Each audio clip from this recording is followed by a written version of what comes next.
The wagon stops in the middle of the snow, a single muddy street pressed between two ridges of dark pine, wind off the Sangre de Cristo Mountains, the taste of dust, the clatter of a feed store sign loose on its nail, smoke rising thin from a chimney that has no welcome in it. A young woman steps down, bonnet ribbons, frost on her eyelashes, a carpet bag set carefully in the mud. She straightens her shoulders the way a person does when they have nowhere left to go. Inside the inn, a man with a face like an old turnip looks up. He does not smile. He says her name before she gives it. 3 weeks ago, a horse came down the bush without its rider. 3 weeks ago, a grave was dug on a Sunday. 3 weeks ago, a story began that nobody in this town will tell out loud. Somewhere on the ridge above the creek, the snow was already turning red. Charlotte Bellwether had been told the journey west would change her life. They had not told her it would begin with a grave. She stepped down from the wagon on the morning of December the 14th, 1881, in the small town of Silver Creek, Colorado, with frost on her eyelashes and the taste of dust in her throat. 1,700 miles she had crossed, 2 trains, 1 steamboat, 3 wagons, and $193 of her dead father's savings sewn into the lining of her bodice. The wind off the Sangre de Cristo Mountains pulled at her bonnet ribbons. Snow blew sideways against her cheek. The town was nothing more than a single muddy street pressed between 2 ridges of dark pine, with a saloon, a feed store, a church no bigger than a chicken coop, and a long, low building that had called itself an inn. She set down her carpet bag, she straightened her shoulders, she walked toward the door of the inn. Inside, the air was thick with the smell of wet wool and bacon grease. A short man with a face like an old turnip looked up from behind the counter. His eyes moved over her dress, her gloves, her bonnet, the single carpet bag at her feet. "You'll be the Bellwether girl," he said. His voice was flat, not unkind, not warm either. The way a man speaks when he is about to tell you something he has rehearsed. "I am Miss Bellwether, yes." Her voice was steadier than she felt. "I am here to meet Reverend Elias Marsden. He wrote that he would send a wagon." The man set down his rag. He looked at her for a long second. "Miss Bellwether," he said, "the Reverend Marsden passed 3 weeks ago, fell from his horse coming down the pass. They buried him on a Sunday." The room did not spin. That was a thing that happened in novels. The room held perfectly still. It was Charlotte herself who tilted somewhere inside where no one could see.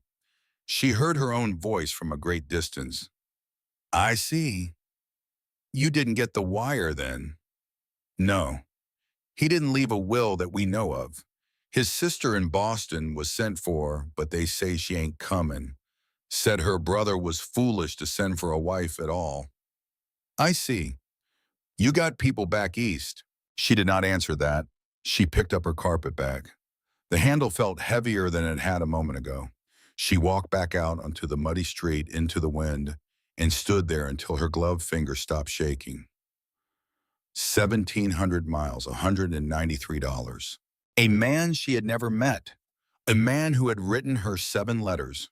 A man who had described the way the light fell on the mountains in October. A man who had said plain as paper that he would build her a good life if she would only come. And now a man in a grave. Mrs. Hattie Crowder took her in. The widow of the previous minister lived alone in the parsonage behind the chicken coop-sized church. She was 62, narrow of shoulder, sharp of eye, and had buried 2 husbands and 3 children. She did not weep when Charlotte stood at her door. She looked the girl up and down once, then she said, "Come inside before you freeze to the porch," that was all. For the next 2 weeks, Charlotte slept on a straw tick in the corner of Mrs. Crowder's kitchen. She earned her keep. She washed sheets. She mended a torn cassock. She scrubbed the parsonage floors with lye and a stiff brush until her hands cracked and bled. She fed the chickens. She broke ice in the trough. Mrs. Crowder watched her sometimes from the doorway, said nothing. At night, when the old woman was asleep, Charlotte unfolded Elias Marsden's letters from the lining of her trunk. There were 7 of them. She had read them so many times the creases were beginning to split. The first letter was dated June. It was short and careful. He wrote that he had seen her advertisement in the Christian Bridal Register. He wrote that he was 32 years old, a minister in good standing, in possession of a small parsonage, in a quarter section of good bottom land along the creek. He wrote that he was a sober man, that he did not drink, that he had been to seminary at Oberlin, that his health was sound. The second letter was longer. He wrote about the light in October, about the way the cottonwoods turned gold along the creek, about the elk that came down from the high pastures when the snow drove them low. He wrote that he was lonely, that a man could be a good preacher and still be lonely, that he had heard her father had died of the consumption and he was sorry for it. The third letter asked about her hands. He had heard from her own pen that she had worked as a medical assistant. He wrote that the territory had no doctor closer than Pueblo, that a woman who could close a wound or set a bone was worth her weight in good Christian silver. He wrote that he hoped this would not offend her, that he was simply telling her the truth as he saw it. The fourth letter contained a pressed wildflower, a small blue thing she did not know the name of. He wrote that it grew in the rocks above the creek, that he had thought of her when he saw it. The fifth, sixth, and seventh letters grew warmer. Not improperly so, but warmer. He asked what book she had read. He asked whether she could ride a horse. He told her about the stars at night. He told her about a fox he had watched cross the frozen creek in the early dawn. In the seventh letter, the last one, he wrote a line that made her press the paper to her cheek. "If you come, Miss Bellwether, you will not be a stranger here. I have already begun to think of you as a friend. A man does not often find a friend at 32. He does not often deserve one, but I will be honored to try." She read that line again now in Mrs. Crowder's cold kitchen, with the fire dying in the stove and the wind clawing at the shutters. A friend at 32. And now he was in the ground. Mrs. Crowder spoke very little of the dead man. She had not liked him, Charlotte gathered, though she would not say why. On the eighth night, Charlotte asked, "He fell from his horse," Mrs. Crowder told me. "Was it the ice on the pass?" Mrs. Crowder did not look up from her knitting. "That's what they said." "That is what who said?" The needles clicked, once, twice, then stopped. "My dear girl," said Mrs. Crowder, "Reverend Marsden rode that pass every Tuesday and every Friday for 4 years. He rode it in May and he rode it in February. He rode it drunk on cough syrup with a fever of 104. He did not fall from his horse. The fire popped. Then how did he die?" Mrs. Crowder picked up her needles again. Her eyes did not leave the wool. "I do not know, Miss Bellwether, and I think it is wiser not to ask." Charlotte did not press her. But that night when she lay down on the straw tick, she could not sleep. She listened to the wind. She listened to the floorboards settle in the cold. She listened to a sound from the road that might have been a horse passing very slowly, and then she listened to nothing at all. A man does not fall from a horse he has ridden 1,000 times. She had been told when she was a girl in Philadelphia that her mother used to say a thing about doors that opened on their own. Doors that opened, her mother said, were always opened by someone. The question was only whether you wanted to know who. Charlotte was not sure she wanted to know. She fell asleep with her hand pressed against the seventh letter, folded small inside her chemise. The next morning, the wind died. It was the strange false calm that comes between storms in the mountains. The sky was an unbroken white. The pines were silent. The creek behind the parsonage made a small, clear sound under the ice. Mrs. Crowder needed pine kindling for the stove. "Take the hatchet and the basket," she said. "Don't go past the dead aspen. There's been wolves." Charlotte took the hatchet. She took the basket. She wrapped a woolen shawl twice around her shoulders, pulled her mittens over her cracked hands, and stepped out the back door of the parsonage. The creek was 40 paces beyond the chicken coop. The path was packed by Mrs. Crowder's small boots. Beyond the creek, the land opened into a thinning of pine and aspen that ran up to the ridge. The dead aspen Mrs. Crowder spoke of stood alone, white as bone, its branches broken. Charlotte did not go past it. She gathered kindling along the creek, snapped branches at the base of the pines, tucked them in her basket. She moved methodically.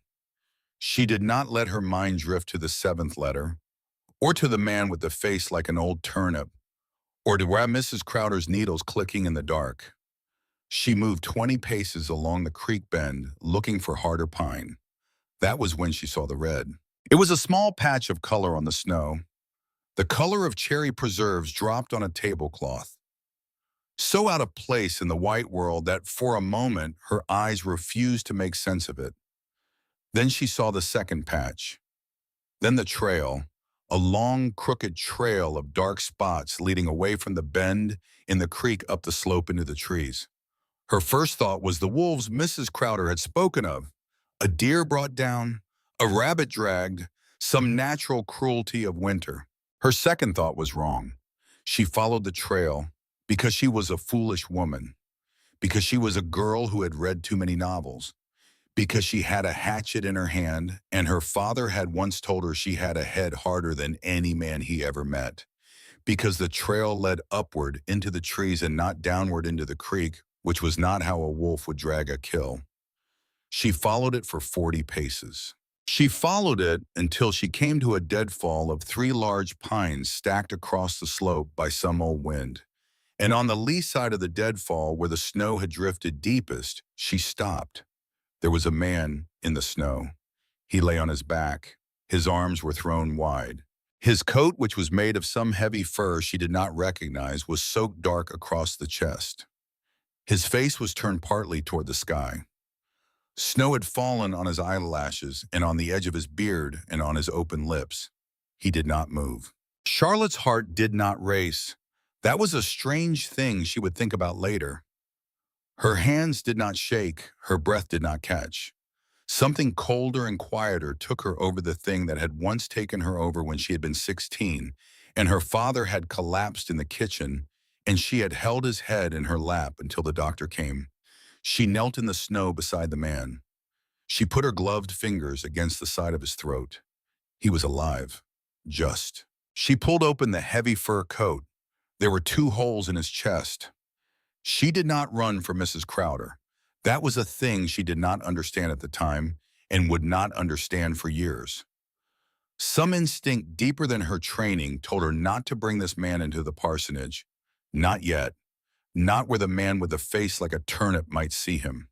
Not where the wrong eyes might wander. The tool shed. The tool shed was small and dark and stood 20 paces behind the chicken coop. Mrs. Crowder did not use it in winter. There was a rusted plow, a broken churn, a heap of feed sacks. There was also a milking sled half collapsed, but with 2 good rails. Charlotte dragged the sled to the deadfall. The man weighed twice what she did, perhaps more. His shoulders alone were broader than her father's coffin. She wedged her shoulder under his and rolled him. Once, again, and again, until he lay on the sled. His head fell to one side. A new dark spot of blood spread on the snow beneath him. She pulled. The sled slid easier than she had any right to expect, 'cause the snow was packed and the slope ran down toward the parsonage. But it was still the hardest thing she had ever done. Her boots slipped. Her breath came ragged. The wool of her shawl froze stiff against her chin. She pulled him 40 paces. She pulled him 80. She pulled him to the tool shed, and she got the door open, and she dragged him inside, and she shut the door behind them both, and she leaned her forehead against the rough pine, and she breathed.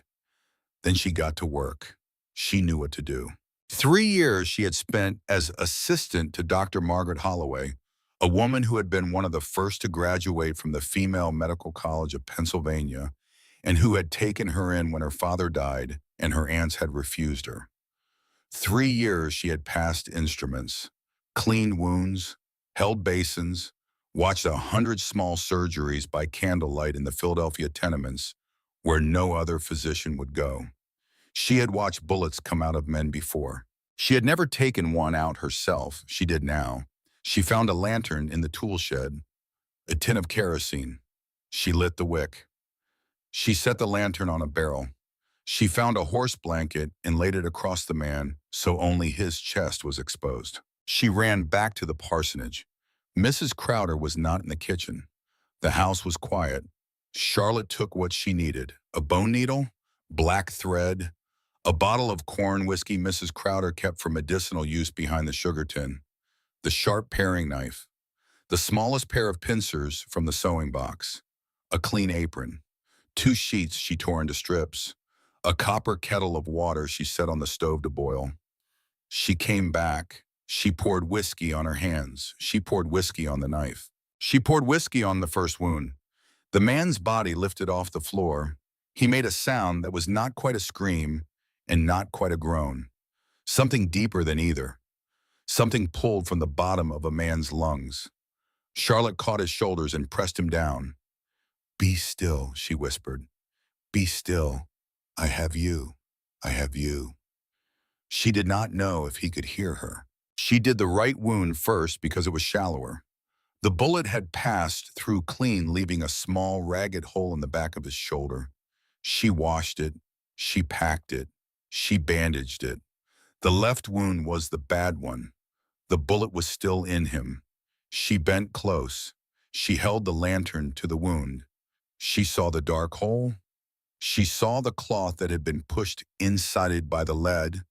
She saw deeper the dull edge of the slug. She bit her own lip until she tasted iron. Then she went in with the pincers. She worked for what felt like an hour. It was 8 minutes. The slug came out with a small, wet sound. It dropped into the tin basin and rolled like a marble, deformed, flattened on one side. 22 caliber, by the look of it. A small assassin's gun, a coward's weapon. She poured more whiskey. She closed the wound.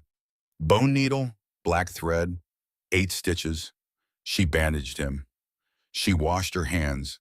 She wiped her face with a rag and saw in the small cracked mirror that hung on a nail above the workbench that there was a smear of blood across her cheek. She did not bother to clean it. She sat back on her heels. She looked at the man on the floor of the tool shed. He was unconscious. His chest rose and fell shallow but steady.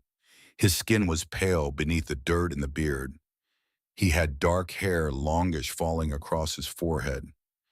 He had a jagged white scar that ran along the line of his jaw from his ear to the corner of his mouth. An old scar, not from the bullets, but from some older thing, something done to him when he was young. He was the largest man she had ever seen. His hands were enormous, the kind of hands that had broken stones and pulled ropes and built walls. There was a slim leather pouch on a cord around his neck. There was a heavy Colt revolver in a holster at his hip. There was a knife at his belt that looked to her eye like it had been made for skinning bears. Charlotte sat in the silence of the tool shed, and she looked at this man, and a very strange thing happened to her. She felt for the first time since the wagon had stopped in Silver Creek that she was not entirely alone in the world. She did not know him. She might never know him. He might die in the next hour, and she might bury him in an unmarked grave behind the chicken coop and never speak of him to anyone. But for the moment, for this single broken moment, there were 2 of them in the world instead of 1. She covered him with the horse blanket and an old burlap sack of feed she split open with her knife. She propped his head on a folded apron. She placed the lantern where it would not catch the wood of the wall. Then she went into the parsonage. Mrs. Crowder was at the kitchen table peeling a single small turnip with great patience. She did not look up. "There is blood on your face, Miss Bellwether." Charlotte stopped in the doorway. For a long second, neither of them spoke. Then Mrs. Crowder set down her knife. She set down her turnip. She folded her hands together on the table. She looked at Charlotte over the tops of her spectacles.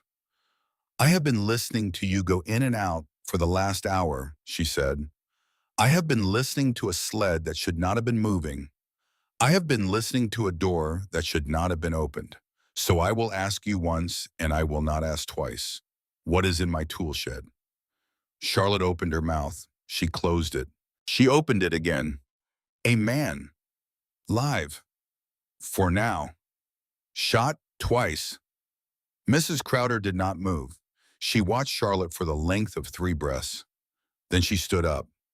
She walked to the cupboard. She took down a tin canister. She emptied it onto the table. Out came a folded packet of laudanum, a bundle of clean linen, a small unopened bottle of carbolic acid, a roll of catgut. She slid the supplies across the table to Charlotte.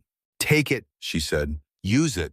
Speak to no one, and Miss Bellwether, do not bring him into this house. Not yet."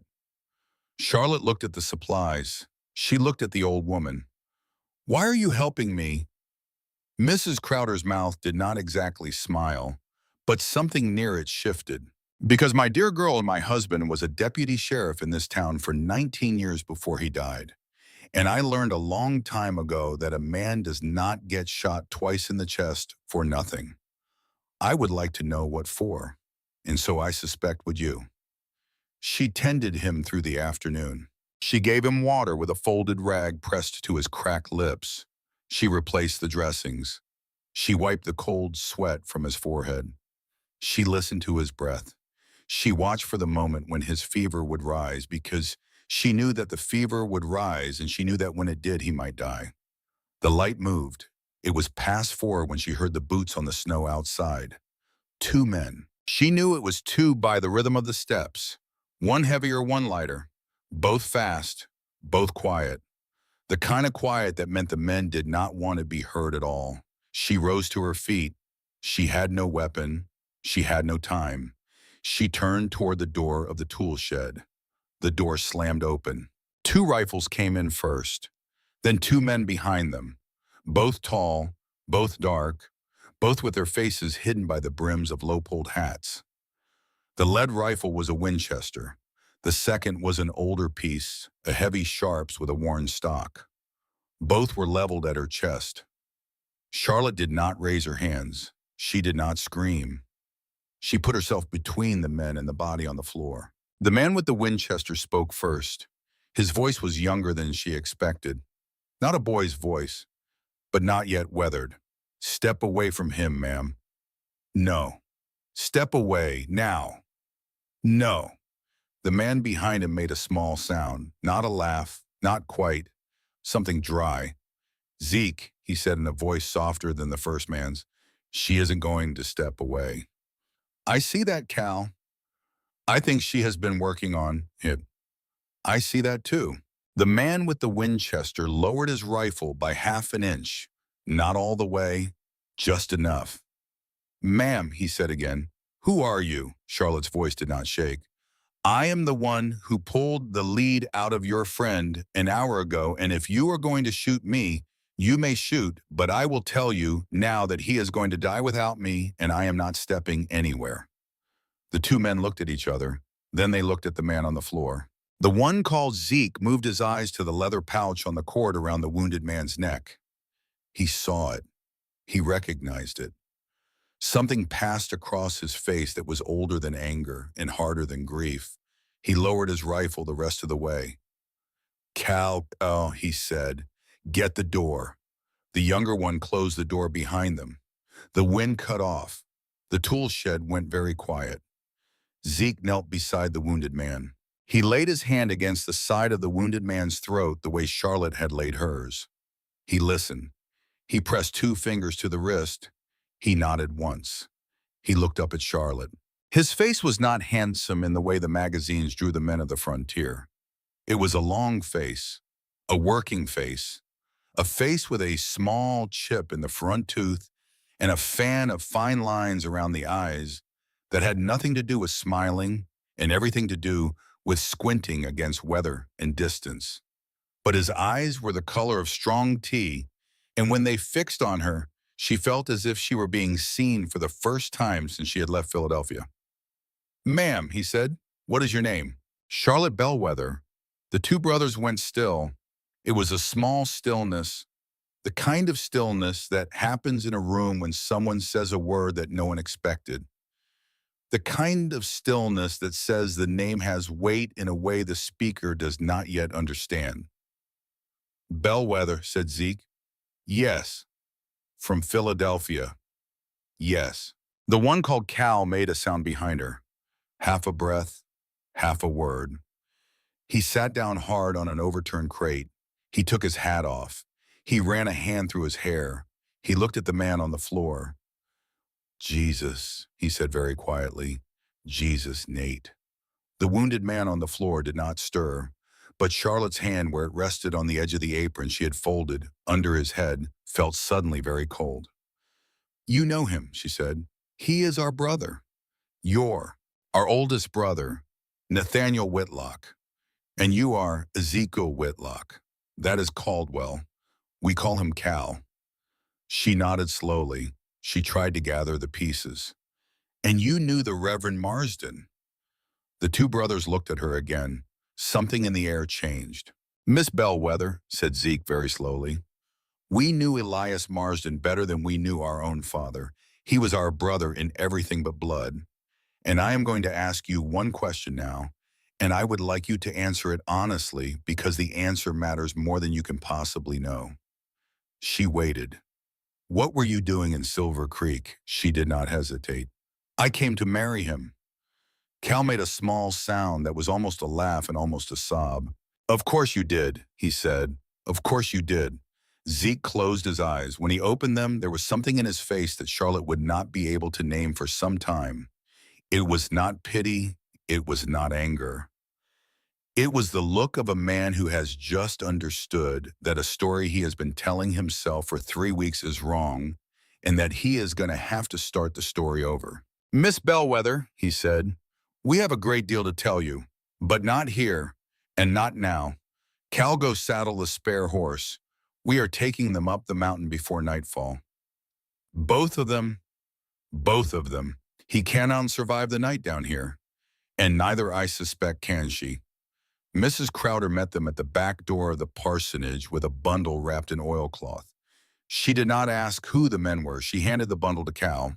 Bread, salt, pork, 2 pounds of cornmeal, a jar of preserves, she said, and a pint of laudanum.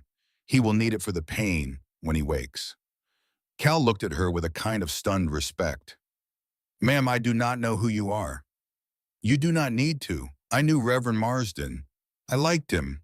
I did not like the way he died. Take the girl out of this town tonight, sir, and do not bring her back until you can bring her back safe. She turned to Charlotte. She put her thin old hand against Charlotte's cheek. Listen to me, my dear. There is a man in this town who watches the inn. He has been watching since the day you arrived. I do not know his name, but I know who he watches for. So go. Go now, and if you live, write to me when it is over. I would like to know how the story ends. Charlotte could not speak. She put her hand over Mrs. Crowder's hand. She held it there for one breath. Then she let go. She climbed into the wagon. They left Silver Creek at dusk. The wagon went out the back way behind the chicken coop along a stock trail that Charlotte had not known was there. The wounded man Nathaniel lay wrapped in 3 blankets and the horse blanket from the tool shed in the wagon bed. Cal drove the wagon. Zeke rode beside it on a tall buckskin gelding, his Winchester across his thighs. Charlotte sat in the wagon bed beside Nathaniel. She held his head in her lap. She had not asked permission. No one had offered any. It had simply happened the way a hand rises to catch a falling paw before the mind tells it to. The trail went up. It went up for 3 hours. The pines closed over them. The wind picked up again. Snow began to fall fine and slow at first, then harder, then in great soft curtains. Cal slowed the team to a walk. Zeke rode point. No one spoke. Charlotte watched the wounded man's face in the last gray light. She thought he has not opened his eyes once. She thought he may never open them. She thought he is the brother of the man who would have married me. And then she thought a thing that surprised her so much that she almost said it aloud. She thought, I do not want him to die. She had known him for 6 hours. She did not even know the color of his eyes. The cabin was on a high shelf of land beneath a face of granite that the wind could not reach. It was older than it looked, made of squared logs gone gray with weather. A low porch, a stone chimney, a small barn behind. A dog that Charlotte had not heard yet came out of the barn and stood quietly in the snow and watched them with eyes the color of wet slate. "That is Job," said Cal. "He doesn't bark. Don't take it personal." They carried Nathaniel inside. The cabin was cold, but the wood was already laid in the hearth. Cal struck a match and lit it while Zeke checked the back room. Charlotte stood by the door with her wool blanket over her shoulders and her bonnet still tied under her chin. She did not know where to sit. She did not know if she should be there at all. Cal returned to the body of his brother. He laid his hand on Nate's forehead. He held it there a long time. When he lifted his hand, his shoulders shook. Once. Only once. Then he straightened. "He is hot," he said, "but he is not gone." "No," said Zeke, "he is not gone." The two brothers worked over Nathaniel for the next 2 hours. They did not need her. They moved with the practiced rhythm of men who had stitched each other up too many times before. They cleaned the wounds again. They changed the dressings. They forced a few drops of water past his lips. They added a small log to the fire. They draped a heavy bearskin over him. Eventually Zeke turned. He saw Charlotte still standing by the door. He went to a chest in the corner. He pulled out a folded wool blanket. He brought it to her. He did not look directly at her when he handed it over. "For sleeping," he said. "There is a cot in the back. It is small, but it is warm." She took the blanket. "Thank you." "And ma'am." He paused. He looked at her then. His face was very young in that moment, younger than she had expected. "I am sorry," he said, "for putting a rifle on you. We thought he was dead. We did not know who you were. I will not forgive myself for that quickly." Charlotte found that her voice was not entirely steady. "You did not know." "No, but I should have looked. I should have looked at your face first. And I did not." He went back to his brother. Charlotte clutched the blanket against her chest, and she did not move from the door for a long time. They moved Nathaniel into the back room. Cal took the first watch. After a while, Zeke came back from outside of his coat, dusted with snow. He sat at the table and laid out his rifle and a cleaning rod and a small pot of oil. He worked quietly. He glanced once at Charlotte, where she sat on the cot, her blanket around her shoulders. He did not press her with talk. He cleaned his rifle. She watched him for a while. Then she said, "The Reverend Marsden was your brother." Zeke did not look up. "In all the ways that mattered, yes." "How?" "He came to us in 1873. We were 3 boys in a cabin we had no business owning, half-starved, our father dead 2 winters, our mother dead the spring before. Nate was 23, I was 21, Cal was 19. We did not know how to grieve. We knew how to set traps and skin elk, but we did not know how to grieve. Elias rode up here with a Bible and a side of bacon, and he stayed 3 days. And then he came back the next month, and the next. He did not preach at us. He did not try to convert us. He came up here and he ate with us and he listened. For 8 years he did that. He became our brother." He paused. He set down the rifle. He looked at the fire. "And then he died. And you did not believe he fell from his horse?" "No." "Why?" Zeke looked at her. "Miss Bellwether," he said, "did he write to you about the upper river?" She thought about it. "He wrote about the creek, about the cottonwoods along the creek, about the elk." "Did he write about Hollis Thornberry?" "No." "Did he ever mention a survey, a map, a piece of paper with numbers on it?" "No." Zeke turned to the table. He drew the leather pouch from under his shirt. He looked at it for a moment. Then he looked at her. "Your letters from him. Do you have them with you?" "Yes. All of them. All 7, in my chemise." Zeke flushed faintly and looked away. "I'm sorry, I did not mean. I meant only. Could we see them, Miss Bellwether? Could we see the letters?" Charlotte hesitated. The letters were the only piece of him she had. But the letters were not, she suspected, only the letters. She drew the small bundle from the front of her dress. She unwrapped the oilcloth. She laid the 7 folded sheets on the table. Zeke called for Cal. Cal came out of the back room. He stood over the table. He read the first letter, then the second. He did not seem to be reading the words. He was looking at the page itself the way a man looks at a map he is trying to find his own house on. He stopped at the third letter. He bent close. He brought the lantern nearer. He turned the page sideways, then upside down, then back. He pulled a small leather case from his coat pocket. From the case, he took a pair of brass tweezers and a thin square magnifying glass. He bent low over the third letter. For a long minute, no one spoke. Then Cal straightened. His face was the color of the snow outside. He looked at his brother. He said one word.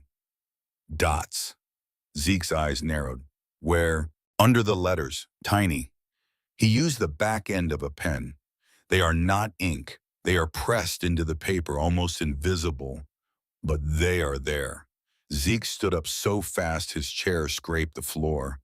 He bent over the letter beside his brother. Charlotte stood and came to the table. What is it? Cal did not look up. Miss Bellwether, he said very quietly.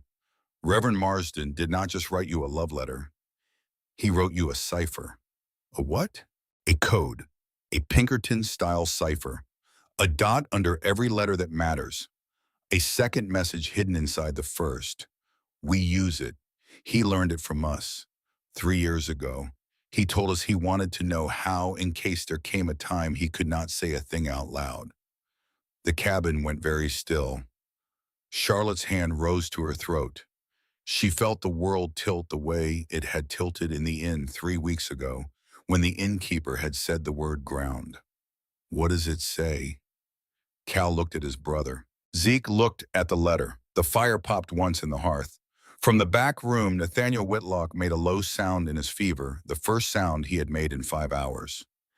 It was a name he was trying to say through cracked lips, a name that came out broken into syllables. It was Charlotte's name. He did not know her. He had not seen her face, but he was saying her name in his fever.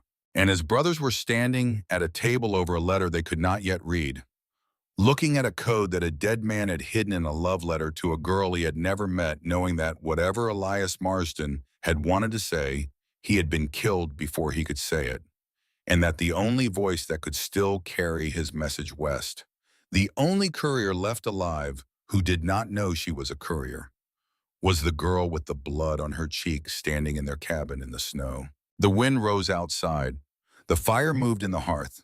And on the table between them, the third letter lay open under the lantern, the dots invisible from any distance, waiting like 7 small pages of unfinished sentences for someone in the room to begin reading them aloud.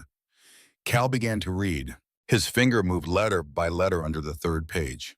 He had to bend close. The tiny pressed marks were almost invisible in the lantern light, but they were there, faint indentations beneath certain words. Each dot marked a single letter. Strung together, the letters formed words. Strung together, the words formed a sentence. His finger moved. His lips shaped the letters. He stopped at the end of the page.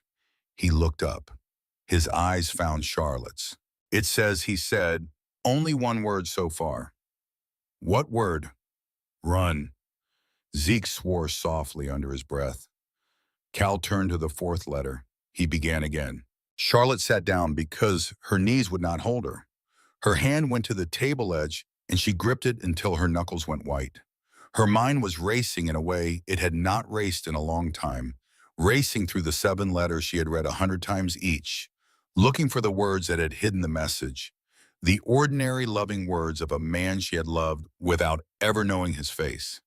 He had been writing her 2 letters at once, the one above, the one beneath. The one she had read in her father's house in Philadelphia by a small lamp on a cold winter night was not the only one she had been given. Cal kept reading. The fire kept moving in the hearth. The dog outside kept watching the snow. And in the back room, somewhere between life and death, Nathaniel Whitlock said her name again. A man who did not know her. A man who had bled into the snow 10 miles from where his dead friend lay buried. A man who in some way none of them yet understood had also been carrying her letters and would now carry her and her message in the unfinished sentence of Elias Marsden into whatever came next. The first storm of the season was beginning to fall hard against the windows, and the cabin in the mountains for the moment was the only safe place in the world. For the moment only, Cal read the cipher through the night. He did not stop for food. He did not stop for sleep. He moved his finger down the seventh letter the way a man moves his finger down a list of the dead, letter by letter, dot by dot. The cabin grew cold around him, then warmed again when Zeke fed the fire, then grew cold again. Outside, the snow kept falling in those great soft curtains that the high country drops without warning. In December, inside, three people sat at one small pine table and waited for the words of a dead man to come out of a love letter. Charlotte did not move. She watched Cal's finger. She had read the seventh letter so many times that she could speak it from memory. She had pressed it to her cheek. She had folded it small and slept with it under her pillow. She had wept over the line about a friend at 32. And now Cal Whitlock was reading a second letter underneath the first, and the second letter was not for a wife. The second letter was for the world. By the time the lamp guttered out, Cal had filled 3 pages of foolscap with the hidden words. He set down the pen. He sat back. He rubbed his eyes with the heels of both hands until he saw stars. Then he pushed the 3 pages across the table to his brother. Zeke read. He did not speak as he read. His mouth moved once or twice, his jaw set. A muscle moved at his temple. When he reached the bottom of the 3rd page, he laid the papers flat on the table, and he looked up at the rough beams of the ceiling for a long moment. Then he looked at Charlotte. "Miss Bellwether," he said. His voice was very quiet. "You did not come here to be a wife." She did not answer. She could not. "You came here to be a courier." Still she did not speak. Zeke turned the foolscap so the words faced her. He pushed them across the wood. "Read it." Her hand shook. She did not let it. She read. The hidden letter began plainly. It was not romantic. It was not even particularly kind. It was the voice of a man who knew he might not live long enough to say a thing twice. "Miss Bellwether, if you are reading this, I am dead. I am sorry I did not deceive you about the affection. The affection was true. But I also did a thing I did not tell you, and now you must finish it. There is a man in this territory named Hollis Thornberry. He is damming the upper Sangre River in 3 places above the high pass. He is rerouting water away from the lower homesteads to a holding reservoir on land he claims for himself. The Denver and Rio Grande Western Railroad has agreed to pay him $80,000 for the water rights to that reservoir because they intend to build a steam station, and the steam station will need water. The trouble is that the water belongs to the homesteaders below. The trouble is that Thornberry is starving them out so they will sell. The trouble is that he is signing falsified deeds in the territorial land office in Pueblo with the help of a man I will call Jenkins, who is the assistant clerk and who was paid in railroad stock before he came to me last month with the whole black weight of it. He has been copying every page of evidence since. Trust him if he finds you. He is the 4th man. I have proof. The proof is in the satchel I left with my mother in Boston. The satchel is in the trunk in her attic. The trunk has a brass lock. The key is sewn into the 7th letter between the 2nd sheet and the 3rd. Cut the paper open, take the key, go to Boston, take the proof to the office of Marshal Joseph Whitcomb at the federal courthouse on Court Street. I am sorry I did not tell you. I am sorry I asked you to come west. I am sorry I asked you to love a man you would never meet. There are 3 brothers in the mountains above Silver Creek. Their names are Whitlock. They will help you if you find them. Tell them what I have done. Tell them I am sorry. Tell Nathaniel I forgive him for the thing he said the last time I saw him. Tell Ezekiel his fiddle still plays in my head when I cannot sleep. Tell Caldwell I have not forgotten what he asked me to do for his mother, and I have done it. The deed is filed. He will know. The signature was a single letter. Charlotte read it twice. She read it 3 times. Some quieter thing was happening to her than weeping. Something at the bottom of her chest had cracked very slowly, like ice cracking on a deep lake at the start of spring, and she did not yet know what would come up through the crack. She lifted her eyes to Zeke. He chose me because I had no one. Zeke did not look away. Yes, Miss Bellwether. Because if I died on the journey, no one would come looking. Yes. Because a woman traveling alone with 7 love letters is invisible. Yes. And because I had medical training and a steady hand and a mind that could keep a secret and a body that could survive 1,700 miles of coal wagons. Yes, she nodded slowly. She felt the ice in her chest move again. But what came up through it was not what she expected. It was not rage. It was not even hurt. It was something stranger and warmer and harder to name. It was the recognition that for the first time in her life, a man had looked at her and seen a competent person and had chosen her on the strength of that competence and had told her so plainly even from beyond the grave. She set down the foolscap. I would like to see the key now, she said.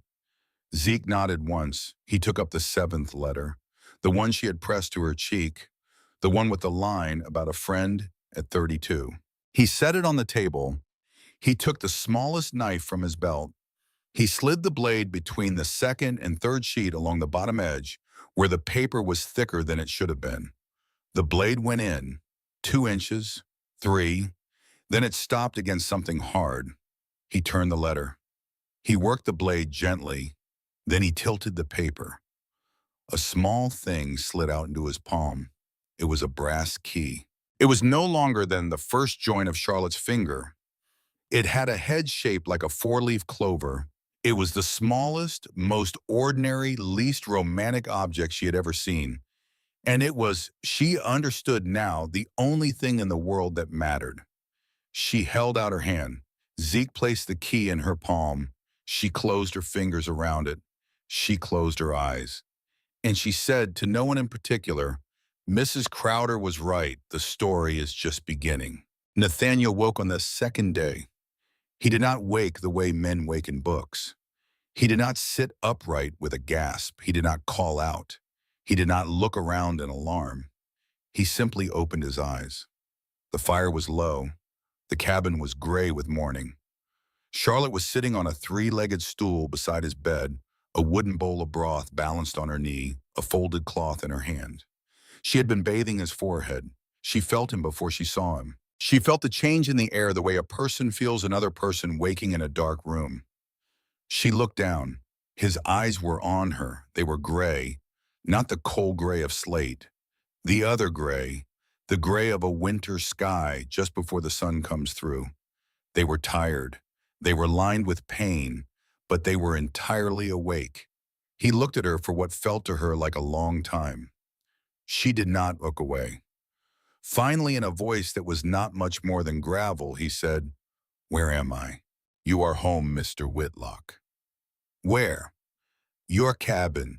Your brothers brought you 3 days ago. He blinked slowly. 3 days. Yes. And you are. She hesitated. She did not know why. I am Charlotte Bellwether. His eyes did not move, but something behind them did. A small, slow lifting, as if a curtain had risen on a room he had not seen in a very long time. He did not speak for a moment. Then his cracked lips moved. Elias, he said. It was not a question. Yes. He sent for you. Yes. And he is. He is gone. Nathaniel closed his eyes. A single muscle moved at the side of his jaw. That was all. Then he opened his eyes again, and his voice was steadier than it had any right to be.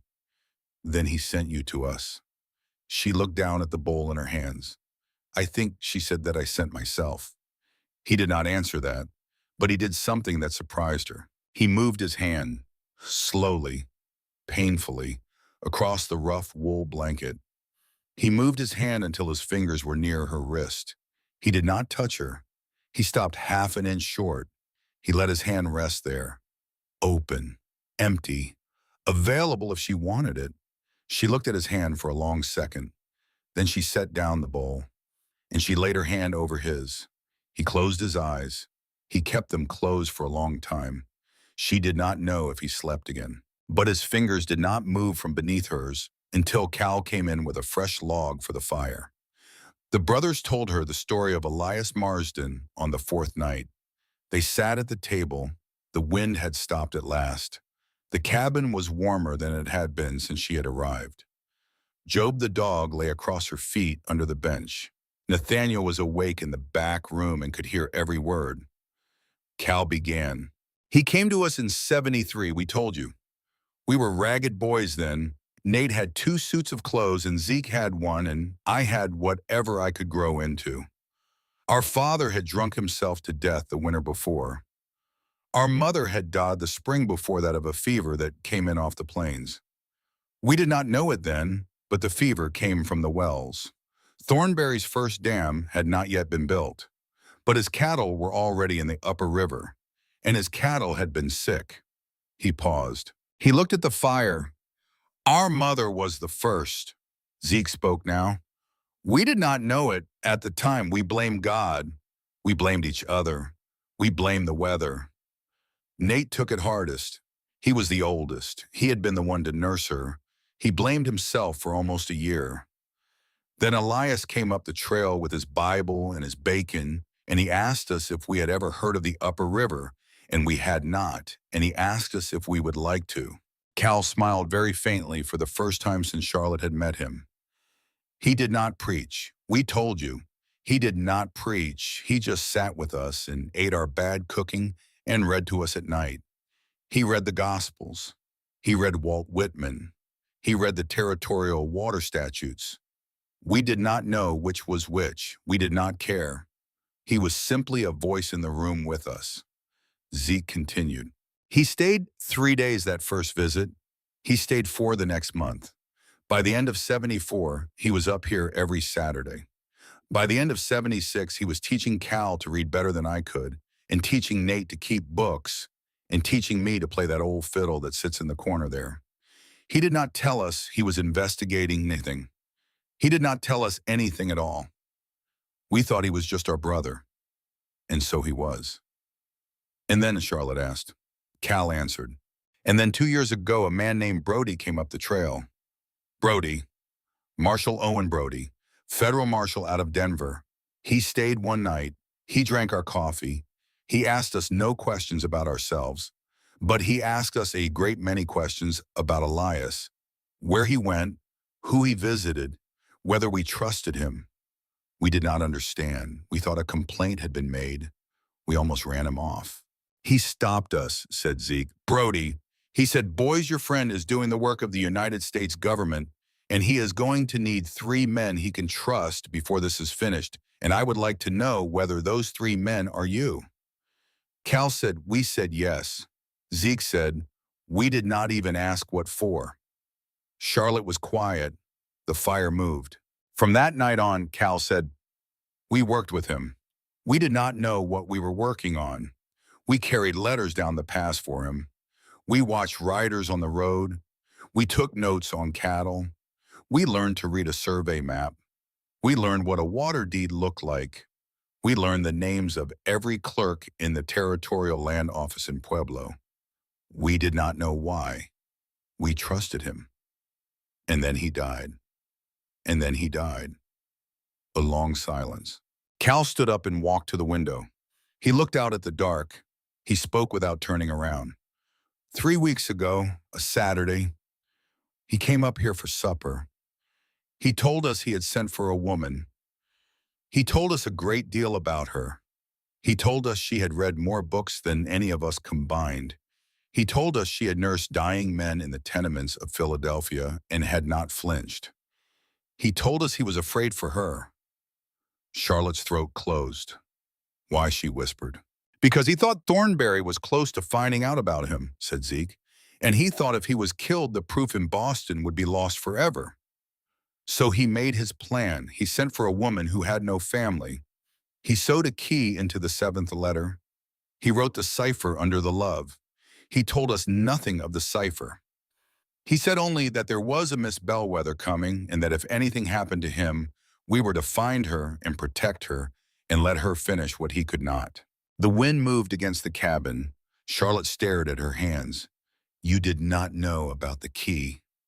No. You did not know about the cipher. No. You did not know I existed until I told you my name in the tool shed. We knew a woman was coming, said Cal, but Elias did not give us her name. He said only that we would know her when she came. He said only that she would be carrying his letters. That was all we needed. And then I arrived in Silver Creek, she said, and Reverend Marsden was already dead. Yes. And no one told you. Zeke looked at his brother. We were watching the inn from the high meadow. We saw your wagon come in. We saw the innkeeper speak to you. We saw you go to the parsonage with Mrs. Crowder. We did not know who you were. We were going to come down for you that night. You were going to come for me. Yes, ma'am.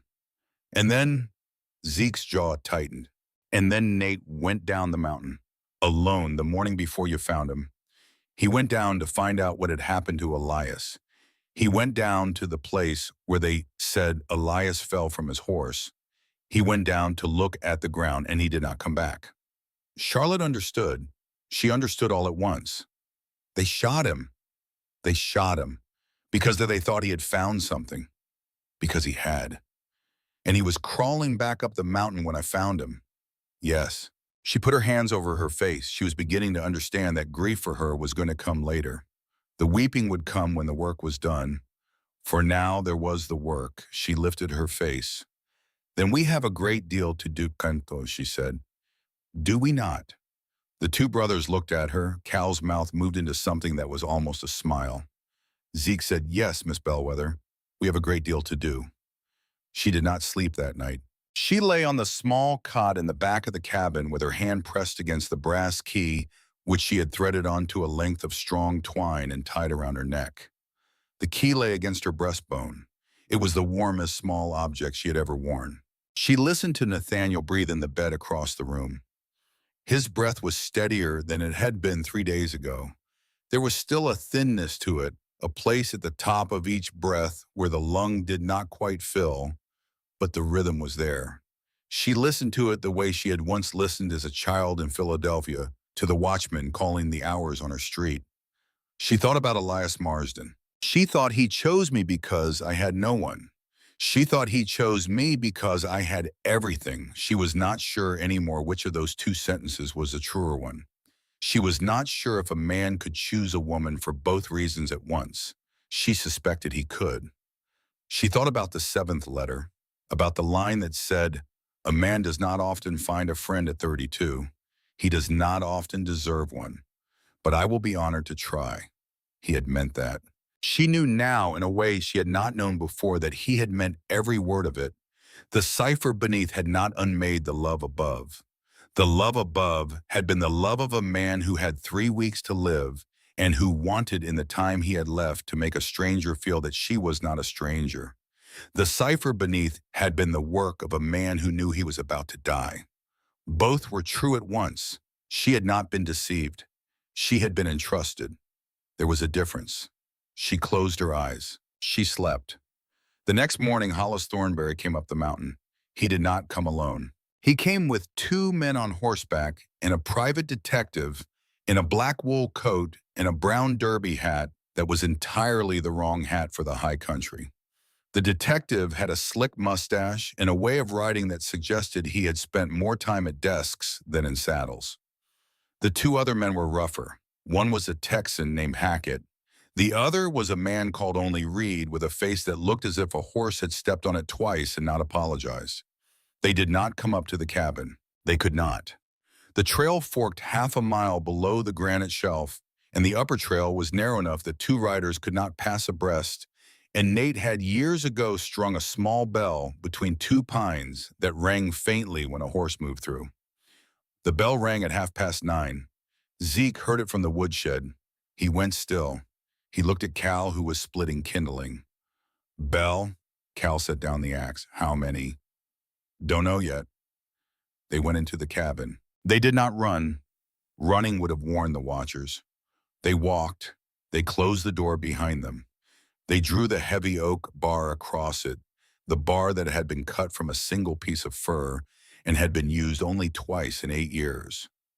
Charlotte looked up from the bowl of broth she was feeding Nathaniel. She saw the brothers' faces. She set down the bowl. "Stay with him," said Zeke. "Do not come out. Do not let him try to stand. There is a trap door under the rug in the kitchen. 2 minutes of warning is all we will have. If we tell you to go down, you go down. Do not argue. Do you understand?" Yes. Charlotte. It was the first time he had used her given name. He did not seem to know he had done it. Yes. "If we are killed, you take the key, you take the cipher pages, you go to Mrs. Crowder. She will hide you. You wait 2 weeks, then you go to Boston. You finish it." She did not flinch. "Yes. Promise me." "I promise you." He nodded once. He took down his Winchester. Cal took down the old Sharps. They went out. Charlotte stood in the back room. She listened to the door close. She listened to the bar drop into place. She listened to the wind. She listened to Job the dog, somewhere outside, who did not bark but who made a low sound in his throat that she had not heard him make before. She turned to Nathaniel. He was watching her. He had heard everything. "Help me up," he said. "You cannot." "Help me up, Miss Bellwether. You will tear the stitches." "I will tear them anyway if you do not help me up." She looked at him. She looked at the door. She helped him up. She brought him a chair from the kitchen. She wedged it against the wall by the back window where he could see the trail. She brought him his own Colt revolver from the chest at the foot of the bed. She loaded it for him because his hands were still not strong enough to load a cylinder. She set it in his lap. He looked up at her. His gray eyes were clear. "You did not flinch," he said. "What?" "When my brother told you what would happen if we died, you did not flinch." "I was raised by my father," she said. "He did not raise me to flinch." A small movement at the corner of his mouth. It might have been a smile. It might have been the pain. She did not know him well enough yet to tell. Hollis Thornberry stopped his horse 100 yards below the cabin and did not come closer. He sat in the saddle and let the silence do its work for a long moment. The detective sat to his left. The two rough men sat behind. The wind moved through the pines. Then Thornberry called out. His voice was smooth. It was the smoothness of a man who has practiced his voice the way other men practice their handwriting. "Whitlock boys, I am here on lawful business. I would like to speak." Zeke stepped out from behind a pine halfway down the trail.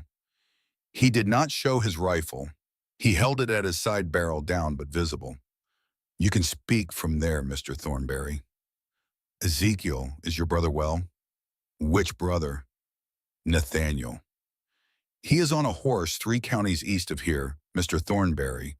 Has been for 2 weeks.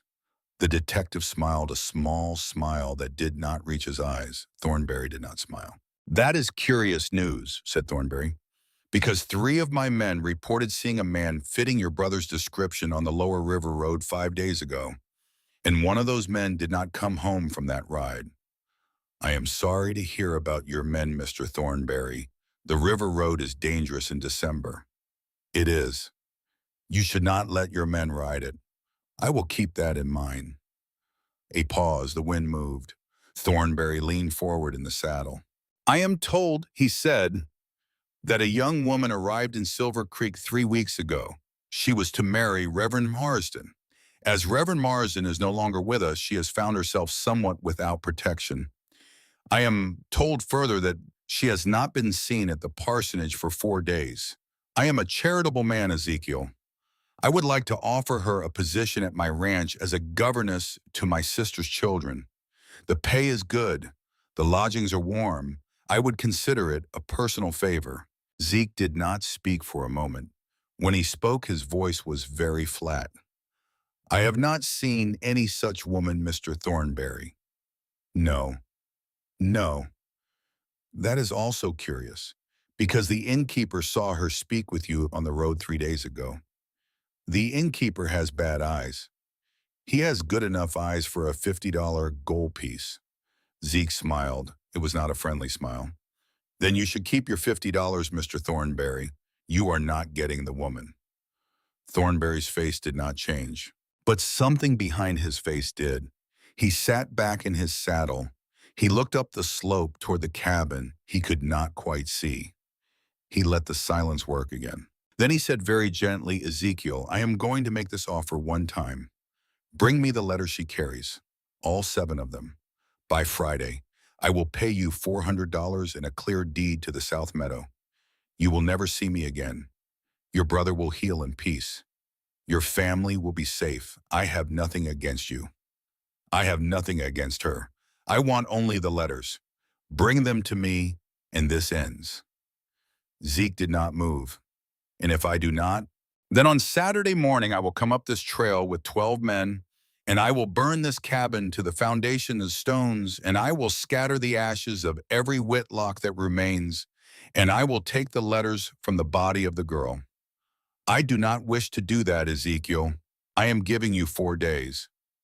He turned his horse. He rode back down the trail without waiting for an answer. The detective lingered a moment. He looked up the slope. His eyes were small and dark and patient. He touched the brim of his derby. He smiled the small smile that did not reach his eyes. Then he rode after Thornberry. Hackett and Reed went last. Cal stepped out from behind a different pine when the riders had been gone a full minute. He stood beside his brother on the trail. They did not speak for some time. Then Cal said, 12 men. He does not have 12 men. He has 8. 8 is enough. It is. Cal. Yes. He knows about the letters. Yes. He did not know about the letters before. No. Someone told him. Yes. The brothers walked back up the trail to the cabin in silence. When they came inside, Charlotte was standing in the doorway between the kitchen and the back room. Her hands were folded in front of her. Her chin was lifted. She had been listening through the back window, which was cracked open 1 inch behind a curtain. She had heard every word. She spoke before they could. Friday is in 4 days. Yes. And on Saturday morning he will come with 12 men. 8. Then we have 4 days. Charlotte. What? Zeke's voice was tired. You do not have to do this. She looked at him. She looked at Cal. She looked for a long moment at the back room where Nathaniel sat in the chair with the Colt in his lap and his gray eyes on the door. She said, Mr. Whitlock, I have been doing this since I was 16 years old. I have been doing it since I held my father's head in my lap while he died. I have been doing it since I walked into the tenements of Philadelphia with a basket of bandages and a Bible. I have been doing it since I stepped onto a wagon in Pennsylvania with $193 in the lining of my dress. I do not know how to stop doing it. So please do not ask me whether I have to do this. Ask me only how. Zeke looked at her for a long moment. Then he nodded. How, he said. She moved past them to the table. She sat down. She drew the cipher pages toward her. She drew a fresh sheet of foolscap. She picked up the pen. There are 8 men. There are 3 of you. There is 1 of me. There is a key around my neck and a satchel in Boston, and a man named Brody in Denver who will help us if we can reach him. There is also, I think, a list of names somewhere in the cipher that we have not yet finished reading. Cal, would you read the rest of it out, please? I will write. Cal sat down. He took the cipher pages. He began to read. Zeke went to the window to watch the trail. In the back room, Nathaniel rose slowly from his chair, walked 5 painful steps to the doorway, and leaned against the frame to listen. The cipher gave them the names. It gave them Hollis Thornberry. It gave them the assistant clerk at the Territorial Land Office in Pueblo, called only Jenkins in the code. It gave them a man called only the senator with no last name who had taken $11,000 in railroad stock for arranging a meeting that should not have been arranged. It gave them a hired gun called Hackett by name, which was the same Hackett who had ridden up with Thornberry that morning. It gave them the dates of 3 falsified land deeds. It gave them the location of the upper dam. It gave them, last of all, one final line. The line said, "The fourth man is closer to you than you think. He has come a long way to be on the right side. When he finds you, give him the chance I gave him." Cal looked up from the page. He looked at his brother. His brother looked at him. Neither of them spoke. The fire moved in the hearth. Job the dog, lying across Charlotte's feet, lifted his head and looked at the door. The wind stopped outside. For one strange, suspended second, the cabin was utterly still. Then a single soft knock came on the door. Charlotte felt the brass key go cold against her breastbone. Zeke rose with his rifle in his hands. Cal moved to the side of the door. Nathaniel slid back the safety of the Colt in his lap. The knock came again. 3 soft taps. A pause. 2 more. Cal lowered his rifle by a fraction of an inch. "That is Mrs. Crowder's knock," he said. "How do you know Mrs. Crowder's knock?" "Because Elias taught it to me 3 years ago. He said if she ever came up here without him, that was the knock she would use." Zeke went to the door. He lifted the bar. He opened it. Mrs. Hattie Crowder stood on the porch in a man's overcoat and a man's boots, in a knit black scarf wrapped twice around her thin neck. Her cheeks were red with cold. Her gray hair had come down on one side. There was snow in her eyebrows. She held a small carpet bag in one hand and a wooden case in the other. She looked Zeke up and down once. She said, "I came up the back trail, the one Elias showed me. I did not see anyone follow, but I would not bet a chicken on that. Are you going to let an old woman freeze on this porch, Ezekiel Whitlock? Or are you going to invite her in?" She came inside. She set down the carpet bag. She set down the wooden case. She removed her scarf. She looked around the room. Her eyes touched Cal, then the kitchen, then the back room where Nathaniel stood in the doorway watching her. They settled finally on Charlotte at the table with the cipher pages spread before her. Her face softened. "My dear girl, you are alive. I am Mrs. Crowder. I see you have been useful. I have been trying. I have brought you some things." She opened the carpet bag. Out came a folded oilcloth bundle. She unwrapped it on the table. Inside were a fresh pair of wool stockings, 2 pairs of gloves, a clean white blouse, a small bottle of carbolic acid, a package of laudanum, a leather wallet of medical instruments that Charlotte recognized as Dr. Holloway's old field kit, and beneath all of it, a folded paper packet tied with red string. Mrs. Crowder set the packet on top. She tapped it twice with her finger.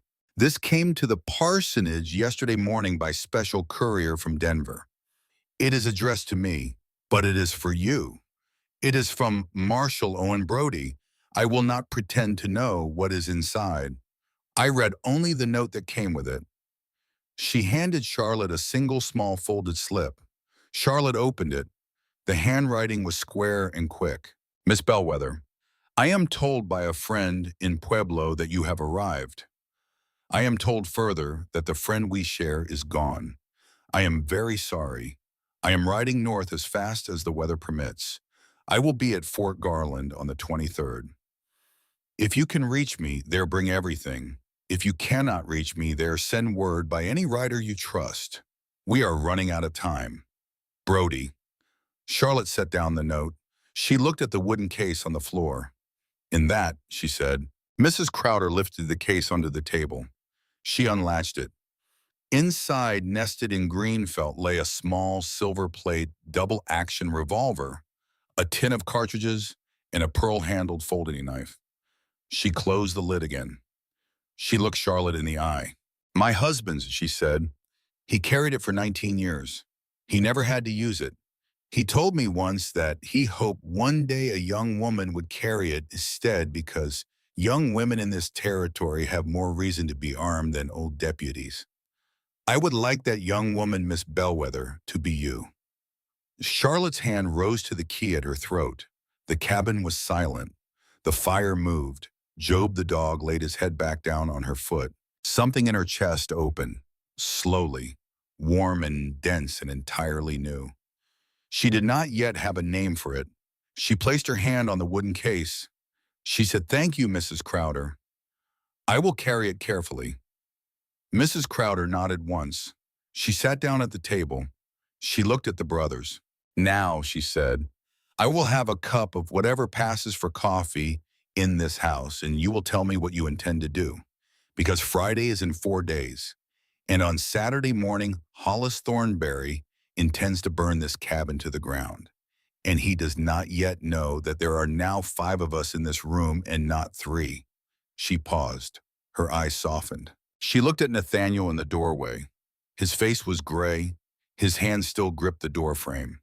But his back was straight and his gray eyes were open, and they had not left Charlotte since she had sat down at the table. Mrs. Crowder allowed herself, for the first time since she had come into the cabin, a very small and very dry smile. "6," she said. "6 of us. I had forgotten about you, Nathaniel Whitlock. You have been quiet." Nathaniel did not answer, but his eyes moved very slowly from Charlotte to Mrs. Crowder and back. "6," he said. His voice was rough as a saw on wet wood. "6 is enough." Outside, the wind began to rise. Somewhere below on the trail, a single rider was riding hard for Silver Creek with a message folded in his coat. None of them in the cabin knew it yet. None of them knew that Hollis Thornberry had already changed his mind about Friday.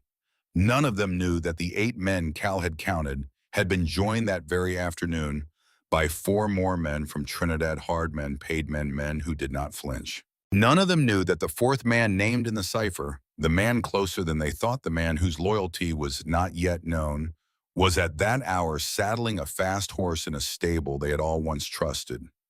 None of them knew, but all of them in some quiet way felt a change in the wind. Charlotte set her hand on the small, silver-plated revolver in its bed of green felt. She did not lift it yet. She only laid her palm against the case. And she said very softly into the warm room and the slow fire and the listening eyes of the people she had known for 4 days and seemed somehow to have known for years, "Then let us be ready by Friday." Outside, the snow began to fall again. Inside, the lamp burned steady. And on the far edge of the high meadow where the dark trees met the white slope and the bell on the trail hung silent in the cold, a single black shape moved across the snow on foot alone. Watching the cabin from a distance no rifle could reach. Watching, waiting, not yet a hunter, not quite a friend, a 4th man, closer than they thought. 2 more days passed. The 4th man came in at dawn on Wednesday. He came on foot. He came up the back trail the way Mrs. Crowder had come. He did not knock. He stopped at the edge of the clearing, and he raised his hands above his head, and he stood there in the snow until Cal stepped out of the woodshed with the sharps leveled at his chest. The man did not move. He waited. Cal looked at him for a long second. Then he lowered the rifle by half an inch. "Brother Tom." "Caldwell, what are you doing on my mountain?" "I came to tell you a thing." "Tell it from where you stand." "I would rather tell it inside Caldwell. My feet are cold, and I have been walking since 4. Cal did not move the rifle the rest of the way down, but he turned his head toward the cabin and he whistled a short 2-note whistle that Charlotte, sitting at the table inside, had not heard before. The door opened. Zeke stood there with his Winchester. He looked at the man in the snow. His face went very still. "Tom Halloran, Ezekiel, you have a great deal of nerve walking up this hill." "I do. My brother has 2 bullets in him." "I know." "Did you put them there?" "No." "Do you know who did?" "Yes." Zeke did not lower his rifle, but he stepped aside from the door. "Come inside, Tom. If you lie to me even once, I will put you back into the snow without your coat. Do you understand?" "I do, Ezekiel. I have been understanding it for 3 weeks." Tom Halloran came inside. He was perhaps 40 years old. He was thin.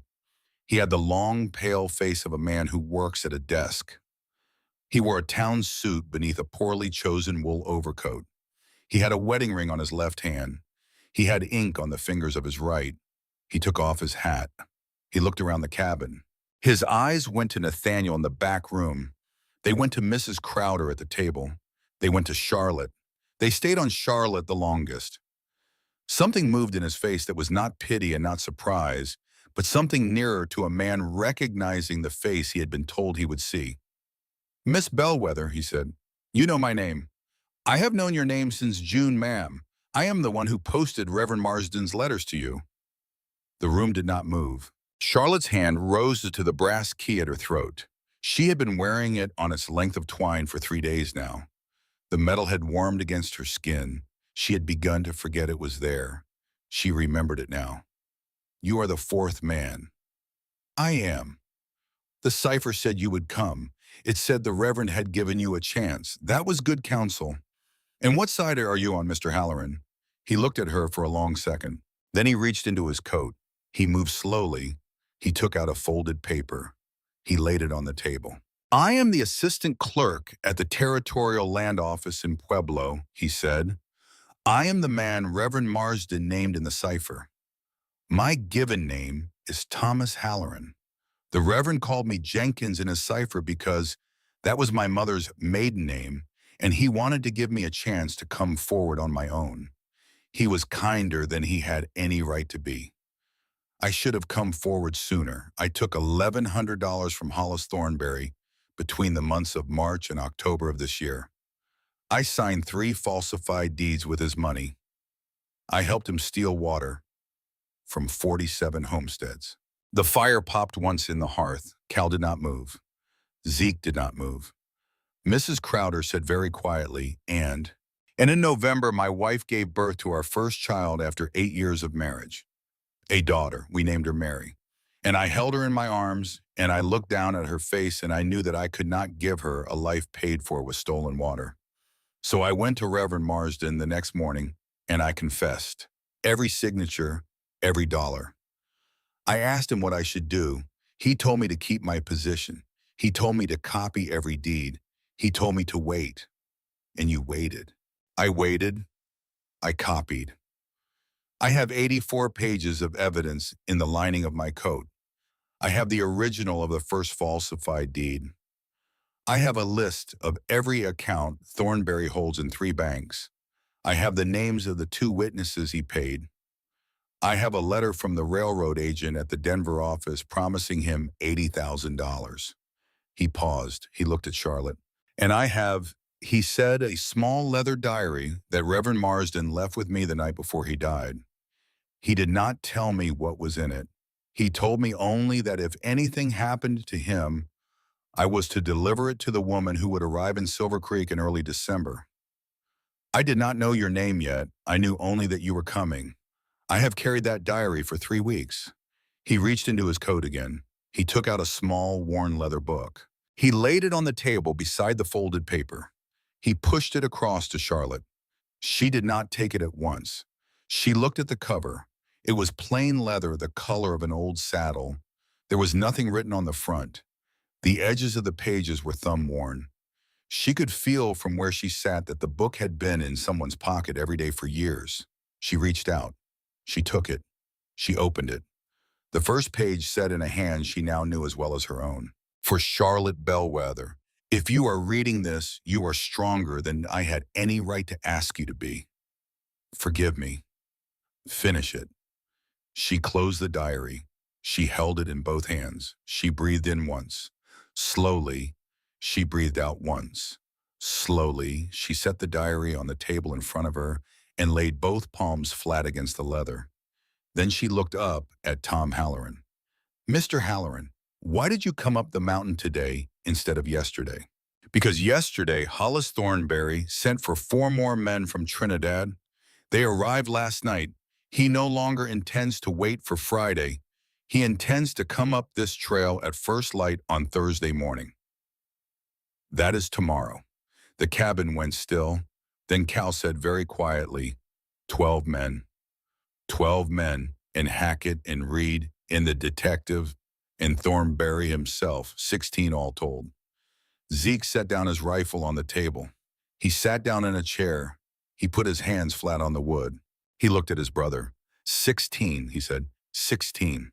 And we have 6. 6.5.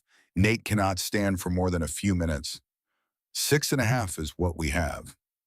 A silence. Mrs. Crowder stirred her coffee. She did not look up from her cup. She said, "Then we will not let them come up the trail." All eyes turned to her. She lifted her face. "Gentlemen, there is no possible way that 6.5 people defend this cabin against 16 men. So we will not defend this cabin. We will leave it. We will leave it tonight. We will leave a fire burning in the hearth, and a kettle on the stove, and a lamp in the window, and we will be 10 miles down the back trail by the time Thornberry's men come up the front." Zeke shook his head. "Mrs. Crowder, we cannot move Nate 10 miles. We can if we have a sled and 4 hours head start. We can if the snow is firm. We can if we have a destination that is not far enough to kill him, but is far enough to matter." "And where is that destination, ma'am?" Mrs. Crowder set down her cup. "Fort Garland." "Fort Garland is 40 miles. "It is. And Marshal Brody will be there on the 23rd, which is in 2 days. We will not reach him in 2 days. But we do not need to. We need only to reach the cattle trail above the Pierce Ranch, which is 15 miles down the back trail, and we need only to send Tom ahead on the fastest horse we have with a written summary of the diary and the cipher and the deed, and he will reach Brody in a day and a half. Brody will turn back with whatever men he has. He will meet us on the trail. He will come up behind Thornberry. We will have come down ahead of him. Thornberry will be caught between." There was a long silence. Cal was the first to speak. "That is the prettiest plan I have heard in some time, Mrs. Crowder." "Thank you, Caldwell. I have been a deputy's widow for 19 years. I have had time to think. It requires Tom to ride 40 miles in 18 hours through a December storm. It does. It requires us to move a man with 2 bullet wounds 15 miles across rough country in the dark. It does. It requires Hollis Thornberry to follow us up the back trail instead of into the cabin. He will. He wants the letters more than he wants the building. The moment he finds the cabin empty, he will know we have run. He will run after us." Zeke leaned back in his chair. He looked at the ceiling. He looked at Charlotte. He said, "And the lady." Charlotte met his eyes. "What about the lady?" "You do not have to go 15 miles through the dark." She almost smiled. "Mr. Whitlock," she said, "I have been over rivers and prairies and 1,700 miles of bad road. I have stitched a man in a tool shed. I have learned to read a Pinkerton cipher in 3 days. I have a brass key around my neck and a silver revolver in a case at my feet and an old woman who has done me a kindness I will not forget. I am not staying behind." He looked at her for a long moment. Then he nodded once. "All right," he said. That was all. But she felt in the way that he said, "all right," that something between them had passed a small private boundary and that she would remember the moment for as long as she lived. They left the cabin at 6 in the evening. The fire was lit. The kettle was on the stove. The lamp was in the window. Mrs. Crowder had laid 2 plates on the table with bread and salt pork and a fresh pot of coffee and a half-finished checkers game between them, so that anyone breaking down the door at dawn would see a cabin freshly abandoned in haste, a place where Tom Halloran might have appeared unannounced and where the brothers might have fled with only what they could carry. It was a lie told in objects. It was a good lie. They went out the back door. Job the dog went first with his nose to the trail. Cal went next with the Sharps over his shoulder. Tom went third, leading the fastest horse, a long-legged bay that Nate had been training for 2 years. Mrs. Crowder went fourth on a small mountain pony she had ridden up the back trail. Charlotte came fifth on foot, walking beside the sled that carried Nathaniel. Zeke pulled the sled. He had taken the harness off the wagon and rigged it across his own shoulders. He moved the way a draft horse moves, slow and steady and tireless, with his Winchester slung across his back and his breath pluming white in the cold. Nathaniel lay on the sled wrapped in 3 blankets in the bearskin. His eyes were closed. His face was the color of paper. but he was alive. His breath was steady. Charlotte walked beside him with her gloved hand resting lightly on his shoulder through the wool, the way she had once walked beside her father's bed, in the long final weeks, touching only to remind herself that the man under her hand was still warm. They went down. The trail was steep at first, then it leveled into a long broken ridge that ran along the spine of the mountain. The pines closed over them. The wind blew down the back of Charlotte's collar, and she did not feel it. The brass key bumped softly against her breastbone with every step. The diary was wrapped in oilcloth inside her bodice. The silver revolver was in the deep pocket of her coat with a tin of cartridges. The cipher pages and Tom's 84 pages of evidence were in a flat leather portfolio strapped against Cal's back. They walked. They walked for 2 hours without speaking. At the 8-mile mark, Tom stopped his horse on the trail. He turned in the saddle. He looked back at them. "This is where I leave you," he said. Zeke set down the sled traces. He went to Tom. He put his hand on the man's knee. "Tom, yes. If you die on this ride, I will go to your wife. I will tell her what you did. I will tell your daughter when she is old enough to understand. I am not going to die, Ezekiel. Tell me you are not going to die." "I am not going to die. I have a daughter. I am not allowed to die." Zeke smiled very small. "Ride safe, Tom Halloran. Hold the line, Ezekiel Whitlock." He turned the bay. He kicked the horse into a long, fast trot. The trot became a canter. The canter became a gallop. The sound of hooves on packed snow drummed down the trail and was swallowed by the trees. Charlotte stood watching long after he was gone. Mrs. Crowder came up beside her. "He will make it," the old woman said. "You sound certain." "I am not certain. I am hopeful. There is a difference, but hope is what we have left, my dear, and we will spend it carefully." They reached the Pierce Ranch at 4 in the morning. The ranch was abandoned. Elias Marsden had bought it 3 years before with the money from his mother's small inheritance and had kept only 3 hands on it through the summer because he had been more shepherd than rancher and had cared more for the people on his land than for the cattle on his hills. The hands had been let go in October. The ranch house stood empty. Cal broke the lock on the back door. They carried Nathaniel inside. They laid him on the parlor floor in front of a cold hearth, and Cal got a fire going in 2 minutes the way Cal got every fire going with a knife and a piece of flint and the kind of patient, quick hands that had been doing this since he was 8. The room warmed. Charlotte changed Nathaniel's dressings. Miss Crowder put coffee on.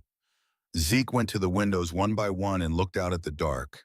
He came back. He said, "We have 3 hours before light. We need to use them." Charlotte looked up from Nathaniel's bandages. "For what?" "For the deed." "What deed?" He looked at her for a long second. Then he said, "Miss Bellwether, there is a thing I must tell you that I should have told you on Sunday." She set down the cloth she had been holding. She said, "Tell me." He sat down on the parlor floor across from her. He put his hands on his knees. He looked at the fire. He said, "When Elias bought this land, he did not buy it in his own name. He bought it in 2 names. Half of it, the upper half, the half that runs up to the river, he put in the names of Whitlock and Whitlock and Whitlock. He gave it to my brothers and me without telling us. He said he was sleeping easier, knowing we owned a piece of paper that no one could take from us. And the other half? The other half is the lower section, the bottomland, the pasture, the bend in the river that holds the deepest aquifer in the southern half of the territory. The piece Hollis Thornberry has wanted for 2 years. Who owns it?" Zeke did not look up. He said, "You do." She did not understand at first. She said, "What?" "He filed the deed 2 months ago. In your name. Charlotte Ann Bellwether of Philadelphia. It is in the safe in the back office of this house in the 3rd drawer down under a sheaf of letters from his mother. He never had the chance to tell you. He never had the chance to tell us.